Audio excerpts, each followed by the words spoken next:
all about myths and legends on this episode of Sports Science.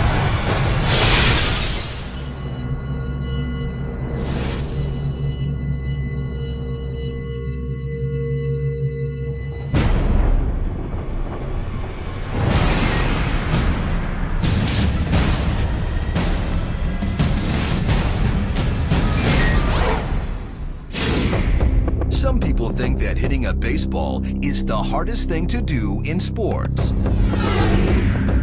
Is that true? We found someone who wants to put that myth to the test. Meet Jennie Finch.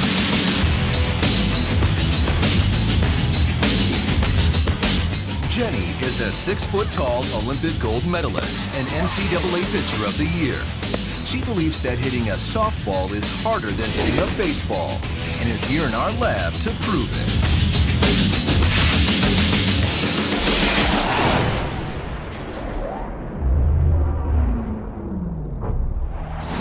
To start, we wanted to compare the force with which a baseball and a softball arrive at home plate.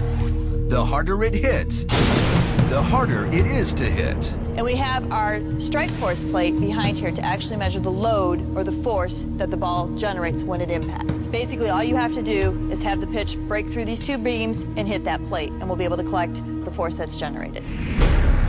First up, baseball. Cal State Fullerton flamethrower Adam Jorgensen will see how much force his 95-mile-per-hour fastball creates.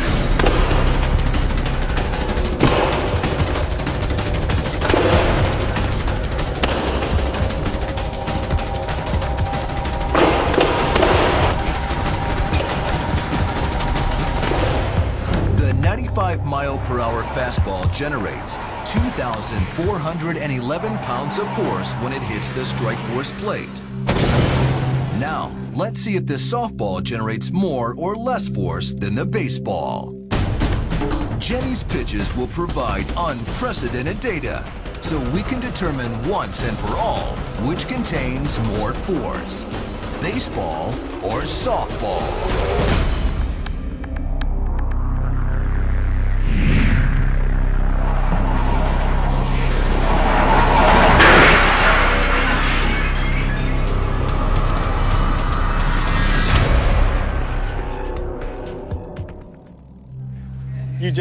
You just broke it.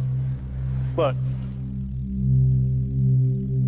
Coming in, they told me that I was gonna throw against some scientific gear, and my goal was to come in here and break it. And that's what we did.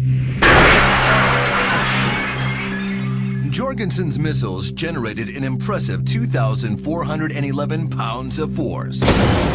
Jennie's first pitch broke the machine. We're going to give round one to Jennie. With their high-tech equipment smashed to bits, we decided to test baseball versus softball by bringing in a live research subject, Arizona Diamondbacks prospect, Brian Byrne. Brian hit .310 last season in the minor leagues. First, he's going to face our baseball flamethrower. Brian has no problem hitting 95 miles per hour baseball pitches. He's a pro.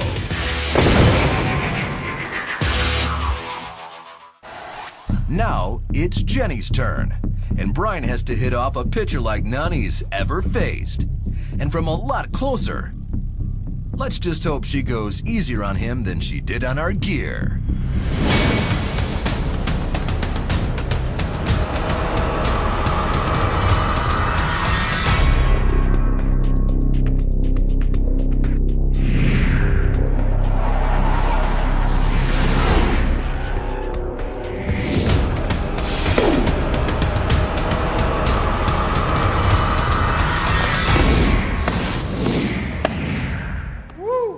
Brian's struggles are no surprise. A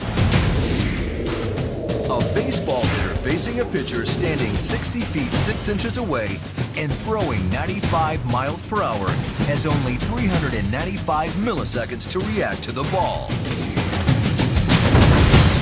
Jennie standing only 43 feet away and throwing 70 miles per hour allows the hitter only 350 milliseconds to react. So a softball batter has less time to react. And that's not the only disadvantage. We did a lot of studies on what makes it difficult to hit a pitcher, and one of the things that makes it difficult is the visual. Baseball hitters typically are used to seeing a pitch come from a certain area, so unless they've seen a lot of pitchers that come from down under, they're going to have a difficult time with that.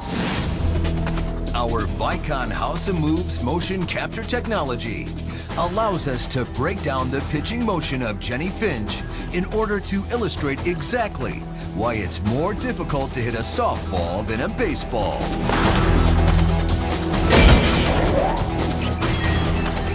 This is not a computer simulation. This is Jennie's actual pitch. The softball pitch may look casual, but it packs a punch. Jennie's shoulder is a fulcrum, and her arm a 3-foot-long lever. With massive rotational inertia, she rockets the ball over 70 miles per hour. The baseball's falling high to low path makes a last instant swing adjustment easier. Because of gravity, a batter can quickly drop his hands and hit a descending ball. For softball, the low to high trajectory makes adjustment difficult. It's much harder for a batter to raise his hands than it is to drop them, making a rising softball pitch a unique challenge.